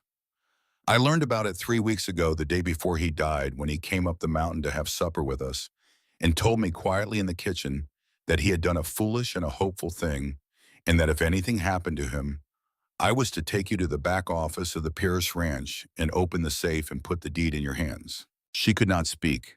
She could not even breathe for one moment. Then she said, "He gave me land. He gave you the water. Without asking. Without asking. He believed you would not refuse it. How did he know I would not refuse it? He said, Ezekiel, a woman who would cross a country alone with $100 in her dress is not a woman who refuses an inheritance. She is a woman who decides what to do with it." She put her hand over her mouth. Her shoulders moved once hard the way a sob moves through a body that has refused to release one for a long time, and she pressed her palm against her lips, and she breathed, and she breathed, and she breathed. Then she stood up. She said, "Show me the safe." The safe was a small iron box bolted to the floor of the back office. The brass key around her neck fit the lock. She understood now. Elias had ordered both locks from the same locksmith in Pueblo. He had wanted a single key for 2 doors. He had wanted her to be able to open both with one small thing pressed against her breastbone. He had planned all of it. She turned the key. The lock clicked. She lifted the lid. Inside were a small bundle of letters tied with brown twine, a pressed wildflower in a flat tin, a leather wallet of receipts, and at the bottom a folded document on heavy paper sealed with red wax bearing the stamp of the Territorial Land Office. She unfolded it. She read, "The deed transferred 840 acres of bottomland along the lower Sangre, including all riparian rights and all subsurface water access from the estate of Elias Marsden, to Charlotte Ann Bellwether of Philadelphia in fee simple, free and clear, recorded the 12th day of October, 1881. She read it twice. Then she folded it. She put it inside her bodice with the diary. She closed the safe. She locked it. She put the key back around her neck. She stood in the small, dark back office of a dead man's house, and she said to the empty room and the cold lamp and the long silent walls, "Thank you, Elias Marsden." It was the only thing she had said aloud to him in any room since she had stepped off the wagon in Silver Creek. She did not say more. She did not have to. She walked back out to the parlor. The brothers were waiting for her. She sat down by Nathaniel on the floor. She looked at Cal. She looked at Zeke. She said, "We are going to need that deed before this is over, so we will not be carrying it down the trail. We will be standing on it." The horses came at dawn. They came up the long pasture road in a line of dark shapes against the pale snow. 12 riders, 3 more behind. One rider at the back riding easier than the rest in a long black overcoat and a brown derby hat that no man in his right mind would have worn into the high country. Hollis Thornberry. He came at the head of his men. He saw the smoke from the chimney of the Pierce ranch house. He did not slow. He had expected an empty cabin in the mountains. He had received an empty cabin in the mountains. He had then followed the only set of tracks leading down the back trail. He had ridden through the night. He had assumed correctly that the Whitlocks had run. He had assumed incorrectly that they had run toward Fort Garland. He had not expected them to stop 15 miles short. He had not expected them to stop at Elias Marsden's old ranch. He saw the smoke. He smiled a small smile. He raised one gloved hand. The riders fanned out. Inside the ranch house, Charlotte Bellwether stood at the parlor window with the silver-plated revolver in her hand, and Mrs. Hattie Crowder beside her with a single-barreled shotgun that had belonged to a deputy sheriff who had died 19 years before. Zeke and Cal were on the roof. They had climbed up at first light with rifles and a packet of extra cartridges and a length of stovepipe each that they had pulled from the kitchen and that they had laid out to make the Whitlock brothers from the road look like 4 men instead of 2. Nathaniel was in the doorway of the back office. He stood on his own feet. He held his Colt with both hands. His gray eyes were open. Outside, Hollis Thornberry rode to within 50 yards of the house and stopped his horse and lifted his voice and called out smooth as he had ever been. "Boys!" The wind moved. "Boys, I know you are in there. I know the girl is in there. I know my friend Halloran is in there. I have come to make one last offer. No one inside the house spoke. Send the girl out with the letters. Send Halloran out with whatever copies he has made. I will allow the rest of you to ride out of this territory by sundown. You may take your brother. You may take whatever you can carry. You will be poor men, but you will be living men. Zeke's voice came from the roof. It was not loud. It did not need to be loud. Mr. Thornberry. Yes, Ezekiel. There is a federal marshal 20 miles south of here. There is an assistant clerk from your own land office riding for him at this minute with 84 pages of your signatures. There is a woman in this house who holds a recorded deed to the water you have been stealing. There is a diary in her bodice that names a senator I think you would prefer not to be named. So I will make you a last offer in return. A pause. Drop your weapons. Send your men down the road. Walk up to this porch with your hands above your head. And I will write a letter to the marshal asking him to spare your life. You will lose everything else, but you will keep your breath. Thornberry sat very still in his saddle. A long second passed. Then he raised his arm. Take the house, he said. The first volley shattered 2 windows in the parlor. Charlotte ducked. Mrs. Crowder did not. The old woman knelt at the broken window with the deputy's shotgun braced against her shoulder. She waited until the closest rider, the man Reed with the face like a horse had stepped on him, had brought his horse to within 20 yards. She fired. The shotgun roared. Reed's horse screamed and bolted. Reed was on the snow. He did not get up. Mrs. Crowder reloaded. She did not flinch. She was 62 years old, and she had not fired a weapon at a man in her life. She fired again. From the roof, the Whitlock brothers were a steady, deliberate sound. Crack of the Winchester. Boom of the Sharps. Crack of the Winchester. Boom of the Sharps. 2 of Thornberry's riders went down in the first minute. A third lost his hat and his nerve at the same time and rode hard for the road. Hackett the Texan dismounted. He came forward at a low crouch behind a stock fence with a long, heavy revolver in each hand. He was the most dangerous of them. Cal saw him from the roof. Cal aimed. Cal squeezed. The Sharps roared. Hackett did not get up. The detective in the derby was already gone. He had turned his horse at the first volley. He was a full 100 yards down the road by the time anyone inside the house could have shot him. Charlotte saw the small black shape against the snow, and she did not aim her revolver at his back. She let him go. She did not understand then why she let him go. She would understand later. The detective was a coward and a witness and a man who would tell the truth to the right judge if the right judge asked, and she had known in some part of her mind that they would need witnesses more than they needed bodies. 8 men dropped from saddles or ran in the first 3 minutes. 4 held the line behind a low stone wall 150 yards from the porch. They began to return measured fire. The exchange settled into a slower rhythm. Crack of the Winchester. Crack of a strange rifle. Wait. Crack of the Sharps. Wait. The smell of black powder rolled into the parlor through the broken windows. The smell of old gun smoke. Through it all, Hollis Thornberry sat on his horse. He had not moved. He had not dismounted.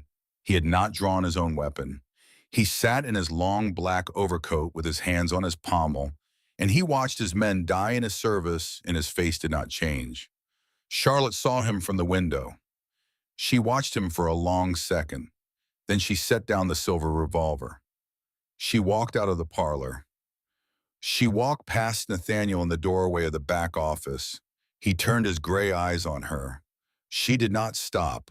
She did not look back. She walked through the kitchen. She unlocked the back door. She walked out. Mrs. Crowder shouted her name behind her. She did not turn. She walked around the side of the ranch house in the cold morning. She walked with the deed inside her bodice, and the diary inside her bodice, and the brass key around her neck, and the silver revolver in her right hand. She walked into the open. She walked out into Hollis Thornberry's line of sight. She stopped 20 yards in front of his horse. She did not raise the revolver. She let it hang at her side. She said, "Mr. Thornberry." He turned his head. He looked at her. He saw the small, thin young woman in the dark wool coat and the bonnet she had not had time to retie, and the smear of black powder on her cheek, and the gloves that did not match each other because she had lost one and replaced it with one of Mrs. Crowder's. He did not speak. She lifted her chin. She said, "I am the woman you have been writing about. I am the daughter of a clerk in Philadelphia. I am a graduate of no school. I am a woman with no fortune and no living family. I have been told I have a face that men forget. I have crossed a country alone. I have buried a man I never met. I have learned a cipher in 3 days. I have been given a piece of land by a dead man I came to love by post. And I am the legal owner of every cup of water that you have spent 2 years trying to steal." He looked down at her. His face did not change.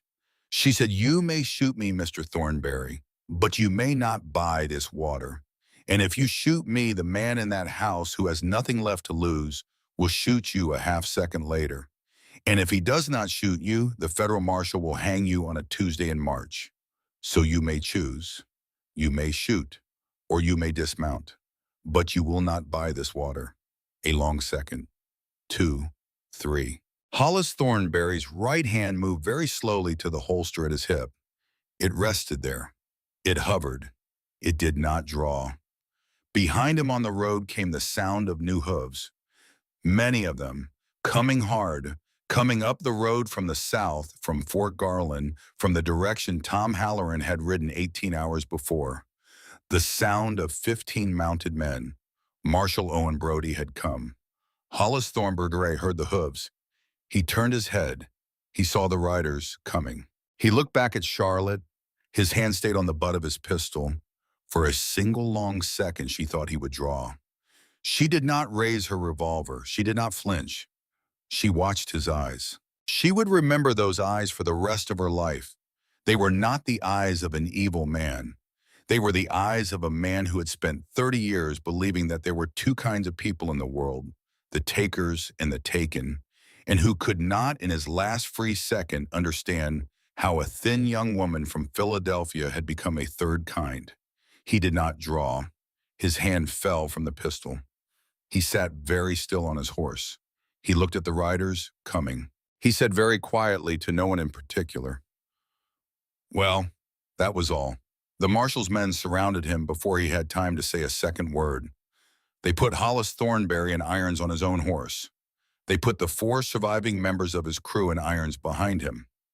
Marshal Owen Brody dismounted in the yard of the Pierce Ranch and walked to where Charlotte Bellwether stood, and he removed his hat and he held it in both hands. He was a heavy-set man with a gray mustache and very tired eyes. He said, "Miss Bellwether, Marshal Brody, Tom Halloran rode 40 miles in 17 hours. He is at the fort. He is sleeping. He asked me to tell you that his daughter is well. I am glad. Reverend Marsden was my friend, Miss Bellwether. He was mine, sir, though I never met him." Brody nodded once. He did not speak for a moment. Then he said, "He was a good man. He was the best man I knew in this territory. He should not have died." "No, sir, he should not have. But what he started, you have finished." Charlotte looked past the marshal at the ranch house. The door of the back office was open. Nathaniel Whitlock stood in it, holding the door frame with one hand, the Colt loose in the other. He was looking at her. Just looking at her, she turned her face to Marshal Brody. She said, "Not yet, sir. I have not finished it yet. There is a satchel in a trunk in Boston. There is a list of names in a diary in my dress. There is a senator who took $11,000 and has not yet answered for it.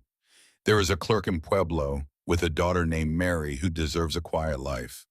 There are 47 homesteaders along the Sangre who do not yet know that the water has been returned to them. I have not finished anything. I have only begun it." Brody looked at her a long second.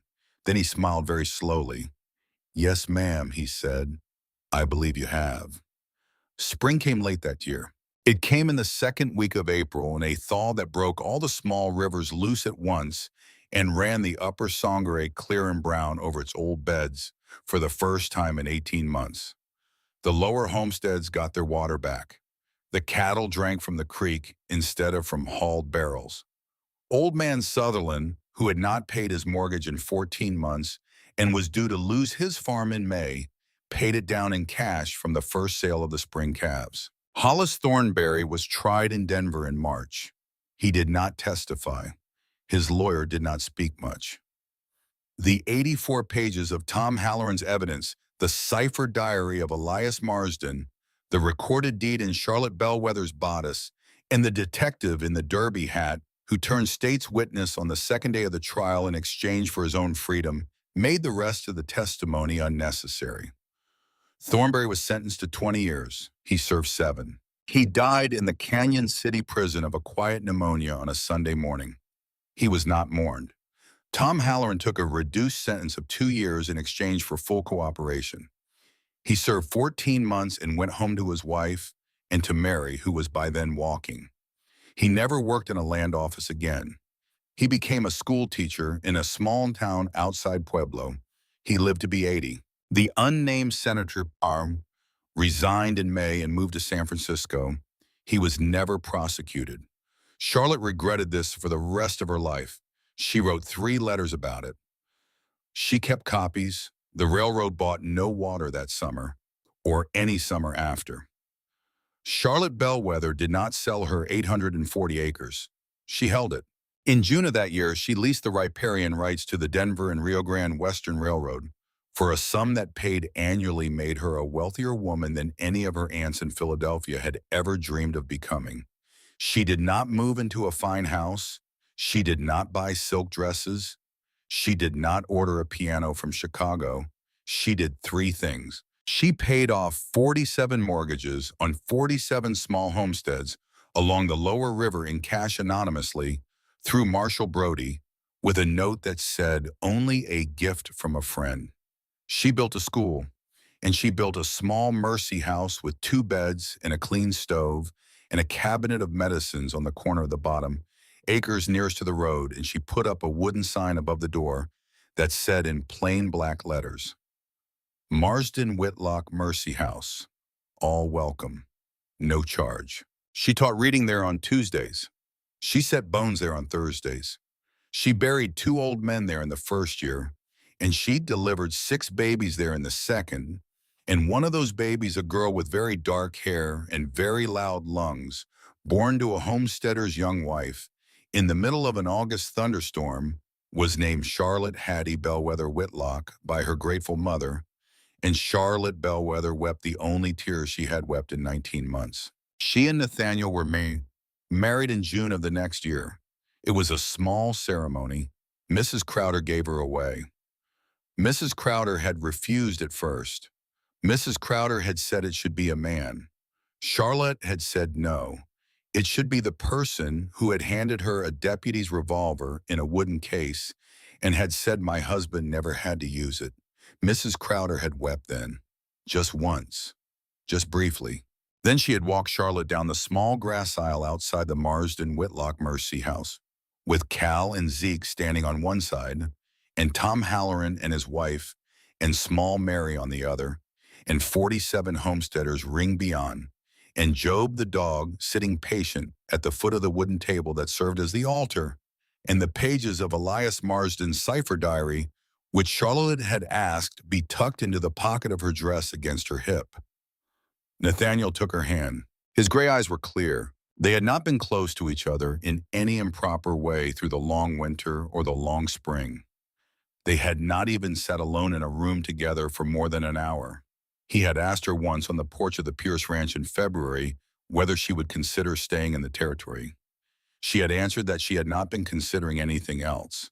He had asked her once more in April, when the first crocus came up beside the door of the Mercy House, whether she might consider a longer answer to his short question. She had said, "Only ask me properly, Mr. Whitlock." And he had taken off his hat, and he had asked her properly, and she had said yes. And then they had stood on the porch for a long time and watched a hawk circle the lower meadow, and they had not touched. He took her hand now. He said, "Charlotte Bellwether, I have known you for 6 months. I will know you for the rest of my life. I am sorry that I cannot give you a better one. I will try. She said, Nathaniel Whitlock, you have already given me a better one. You let me carry my own letters. You let me walk out into the snow alone. You let me speak to Hollis Thornberry without speaking for me. You have been since the morning you woke and put your hand near my wrist exactly the man I needed. That is more than enough. That is more than most women are ever given. So I will spend the rest of my life giving back what you have given me, and we will see between us what we have built when we are old. He bent his head. He kissed her very lightly on her forehead. The wind moved through the lower meadow. The hawk circled overhead. Mrs. Crowder behind them did not say a word.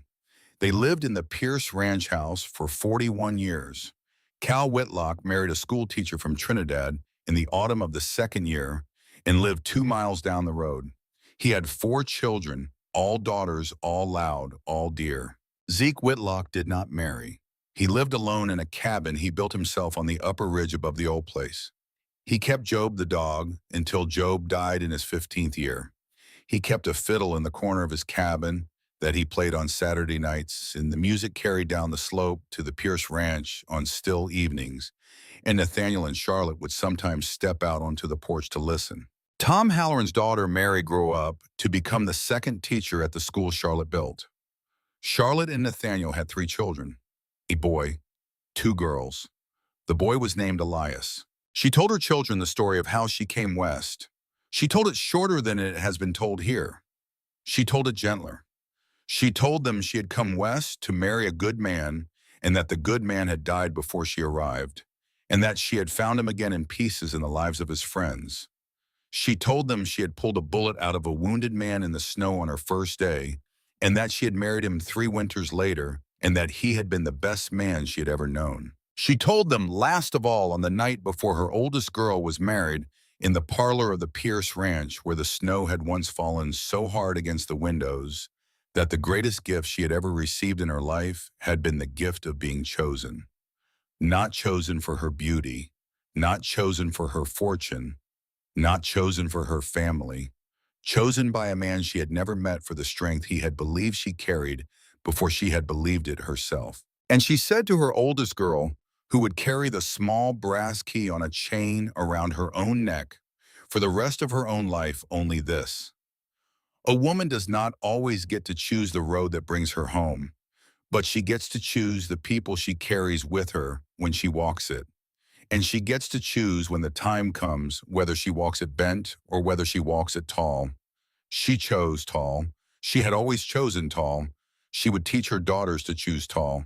And outside the window of the parlor, in the last gold light of an October evening, on the bottom acres of land along the lower Sangre, where the water ran clear and the cottonwoods turned gold, and a hawk circled over the high meadow, Nathaniel Whitlock came up onto the porch in his work coat with a sprig of late blue wildflower in his hand. He had brought it for her. He brought one to her every October. He had been doing it for 41 years. She rose to meet him. She took the small blue flower. She pressed it very gently between her palms. And the lamp burned steady in the window of the house, and the wind moved soft through the grass of the lower meadow, and the long story that had begun with 2 bullets in the snow, and a girl with no people, and a man who had written her a love letter, and a cipher in the same hand came finally on that quiet evening in October to its end. She came west expecting to bury her hope in a stranger's grave. She found instead that hope had 3 brothers, a cabin in the mountains, and a name she would carry until the end of her days.